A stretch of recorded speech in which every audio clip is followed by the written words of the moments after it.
a cake. Starlink Battle for Atlas at its very core is nothing more than an extremely flat and repetitive toys-to-life video game with an original Ubisoft story that just so happens to have been granted a license to use Star Fox characters for a brief side story on the Nintendo Switch version of the game.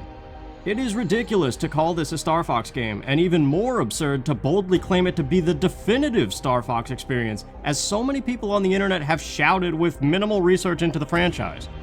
However, what Ubisoft did with the characters does lay a framework for the future that fans have been asking for since Star Fox 64, and especially since the series started to get a bad reputation in the GameCube era, which only has worsened in modern years. So, ignoring what Battle for Atlas is, a typical Ubisoft open world that immediately feels like a void upon the discovery that there's only about 3 things to do over and over again in some mindless loop, and ignoring the toys and the gun attachments and menus full of random gizmos that ultimately create a padded out, mediocre experience, what does Starlink Battle for Atlas do right for the Star Fox franchise? Well, during the first hour of gameplay, Fox, Falco, Peppy, and Slippy are little more than witnesses to a sci-fi B-movie that occasionally have some silly banter to remind you that they're there. It is revealed that they are after Wolf O'Donnell, the rogue leader of the Starwolf Squadron, who is for some unknown reason in the Atlas star system instead of the Lilat system.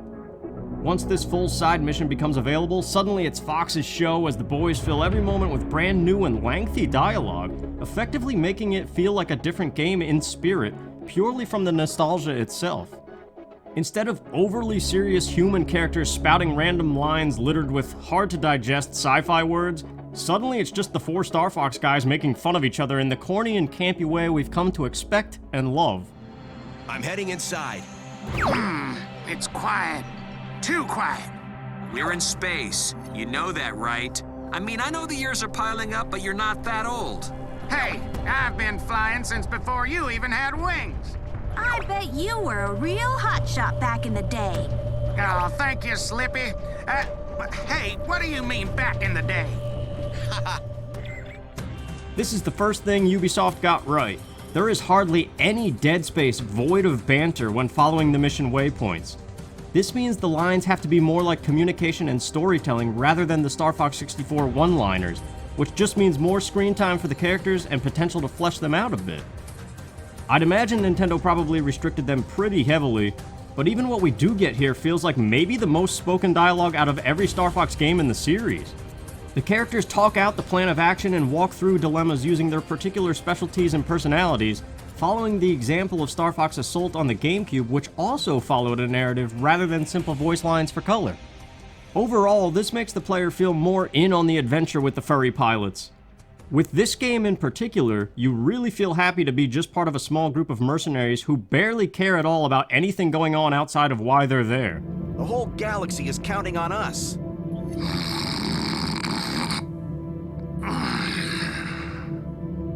Slippy! Yes, sir. I have the air horn right here. What? No, I'm awake. Good. Then let's rock and roll. The banter of the human characters versus the Star Fox crew is that different, to the point that if some other random guy tells you to shoot all the turrets of some enemy stronghold, you kinda just wish it was Peppy Hare shouting in frantic anxiety at you. Cause that crazy old rabbit just does it better, you know? But alongside this great use of banter are the cutscenes. Star Fox really feels like a band of misfits taking on odd jobs here, as they stand at least a whole foot shorter than the humans, and stay mostly background to the larger plot at hand. But once the DLC pack activates, the original Star Fox 64 voice actors shine bright, especially the Starwolf Squadron. Enjoying our cornelia cake, Peppy? I suppose you're dying to know how it got there. Leon. Transcendental teleportation device. It's trans-dimensional. You thought I wasn't as smart as Uncle Andros. Well, guess what? You're not. Hey, I made this myself. Shut it, both of you! You made a fool of our boss, and we won't let you get away with it. I was gonna... Now we're in Atlas. Prepare for a reckoning, Star Fox. And don't think we forgot about your new friend. Pose!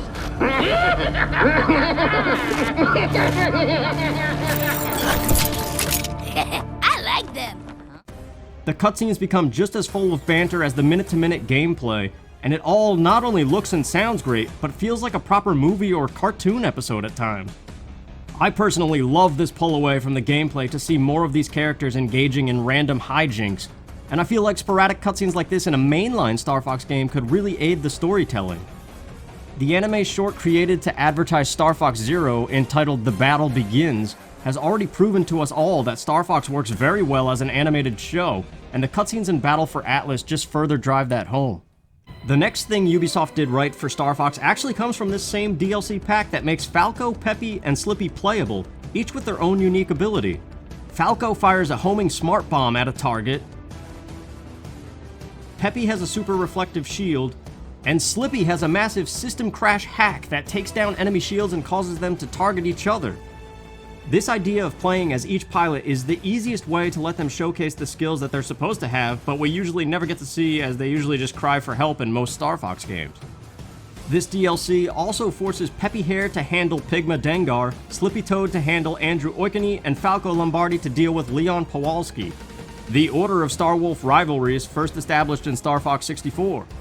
All three enemy pilots have special defenses that can only be bested by the respective Star Fox rivals' special ability, forcing the player to choose the correct character whether he likes it or not. Not only is this a good feeling for any longtime Star Fox fan, but it's the best way playing as someone other than Fox McCloud has ever been done. Star Fox Command and Star Fox 2 allowed you to play as other characters, but neither game really gave your choice much personality. Here, the endless feud established in Star Fox 64 gets even more dialogue, and you get to see the other pilots actually be good and feel useful, such as Falco wiping the floor with Leon and then dragging him hundreds of thousands of space miles to a prison in the middle of nowhere, mocking him along the way. Not so talkative now, are you? Annoying bird. I am the Great Leon. Oh yeah, real great. And perhaps even better yet, the finale of this DLC expanded on this with something that was fairly well executed, but even better proof of a good idea being possible. You face off against a massive ship that must be destroyed in 3 phases, with a few interruptions between the phases, also known as a giant boss fight. Power-ups in the shape of the 4 Star Fox pilots' faces drops frequently as hints to switch to a specific character for a particular boss phase, an absolutely outstanding idea fans have been screaming at Nintendo to do for years. Falco swoops in and dismantles 2 huge cannon attachments from the sides of the ship.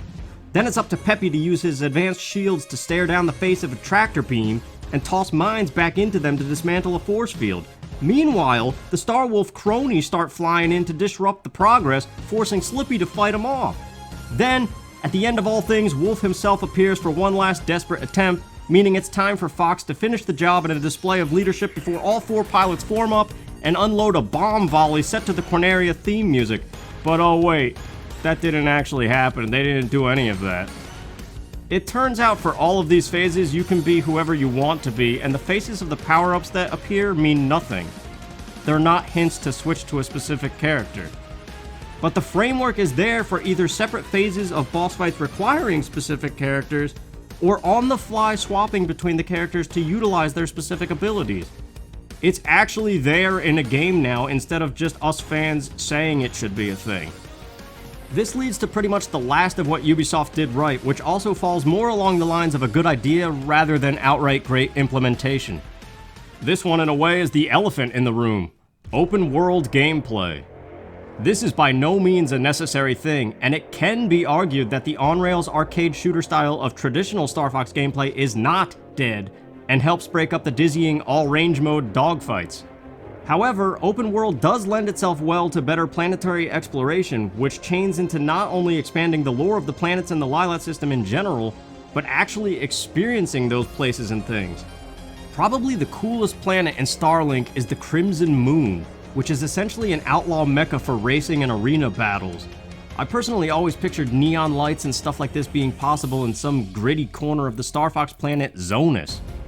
High-speed racing is not foreign to Star Fox either, with one of Star Fox Command's endings showing Fox and Falco join the F-Zero racing tournament, and the F-Zero games featuring a pilot named James McCloud, who races in a modded R-Wing type vehicle and dresses just like Fox and his father of the same name.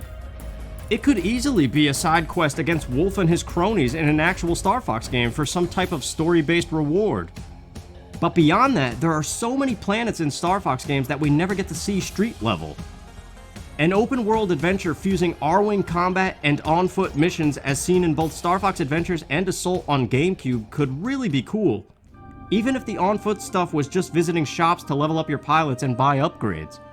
At the end of the day, it's clear that Ubisoft are fans of Star Fox and may have even listened to other fans in the design of this brief exclusive content. But it's also clear that they were restricted on what they could do with the cameo appearance, and that their prime objective was to write their own sci-fi story centered around a toys-to-life gimmick. In a way, the entirety of Starlink Battle for Atlas feels like a test project to show Nintendo that ideas for Star Fox exist beyond the origin story that they fell back on with Star Fox Zero. There is an outstanding framework of ideas here for a future Star Fox title, but it's held back by a lot of lackluster gameplay choices and a general feeling of emptiness that definitely should not be present in a proper Star Fox title. If it were possible to fuse every Star Fox game that ever came out and remove the controller gimmicks while also incorporating the great presentation of the characters and sense of exploration that Ubisoft did here, there's a fantastic game to be uncovered. At the very least, Starlink Battle for Atlas reminded Nintendo developers of this, leaving hope for the future of a franchise that seems to have been wronged. I still personally say Star Fox Assault on the GameCube was the best effort to push the series forward without any controller gimmick whatsoever, but its brief runtime and late release on a dated platform killed it before it had any chance to save its own reputation. Therefore, Starlink Battle for Atlas is a nice way to bring the characters back in the spotlight for a majority that otherwise couldn't care less, even if it did so in a clunky, offshoot way that arguably still doesn't help the franchise's reputation, as it creates kind of a divide on what a Star Fox game is and should be. My personal hope is for whoever handles the next mainline Star Fox to use the framework of ideas set here with those of past titles and the anime short The Battle Begins to create the best Star Fox game since Star Fox 64. But I'm also wary of it being another traditionally barren Ubisoft open world experience locked behind another gimmick that the world clearly has expressed exhaustion with. And I sincerely hope it doesn't become a Toys to Life franchise, as that would just be the nail in the coffin in my opinion. But all speculation and ranting aside, I give a round of applause to Ubisoft for the DLC content especially, that has best shown what we fans have been hoping Nintendo would do with these characters and boss fights for 2 decades.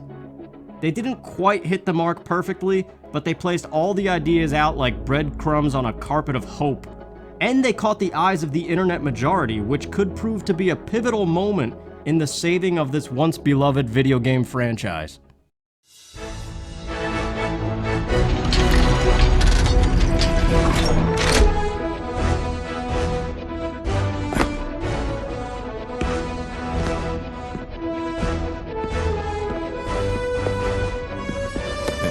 So, you heading back to Corneria now? Eventually. But let's be honest here. You guys need all the help you can get. Yeah.